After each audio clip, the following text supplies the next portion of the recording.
আজকে তোমাদের করে দেখাবো পাঁশকুড়ার আলুর চপের রেসিপি। তার জন্য কড়াতে সর্ষের তেল দিয়ে কয়েকটা শুকনো লঙ্কা ভেজে তুলে নিচ্ছি।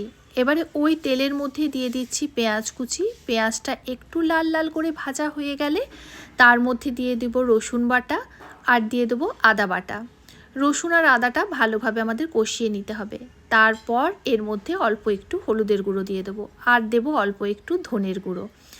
কয়েক দানা চিনিও এটাতে ইউজ করতে হবে। দিয়ে মশলাটা ভালোভাবে কষাতে হবে। আর চাইলে অল্প একটু জল দিয়ে কিন্তু তোমরা মশলাটা কষাতে পারো। এদিকে যতক্ষণে মশলাটা কষানো হচ্ছে, যে শুকনো লঙ্কাটা ভেজে রেখেছিলাম সেটা নুন দিয়ে ভালোভাবে গুঁড়িয়ে নিচ্ছি। আর এই শুকনো লঙ্কাটা এবারে আমি ওই মশলার মধ্যে দিয়ে দেব। দিয়ে অল্প একটু নাড়াচাড়া করে নামানোর আগে দিয়ে দেবো বেশ খানিকটা ধনেপাতা কুচি।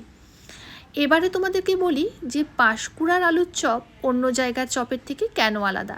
কারণ এটা হচ্ছে বেসনের জন্য। পাঁশকুড়ার আলুর চপে ইউজ হয় খেসারির বেসন, যেটা কিন্তু অন্য কোথাও হয় না। আর এটাই আলাদা করেছে অন্য জায়গার চপের থেকে পাঁশকুড়ার চপকে। এখানে দেখো আমি নিয়েছি খেসারির বেসন আর নিয়েছি অল্প একটু নুন আর খাবার সোডা। এবারে অল্প অল্প করে জল দিয়ে একটা ব্যাটার তৈরি করে নিচ্ছি। ভালোভাবে কিন্তু বেসনটা ফেটিয়ে নিতে হবে। যত ফেটাবে চপটা কিন্তু তত সুন্দর হবে। আর এই দেখো এইভাবে একটা স্মুথ ব্যাটার তৈরি হবে। এবারে আমি আলুটা আগে থেকেই সেদ্ধ করে নিয়েছিলাম। সেই আলু থেকে আমার যতটা প্রয়োজন ততটা আলু নিয়ে আমি একটু আলুটা মেখে নিচ্ছি।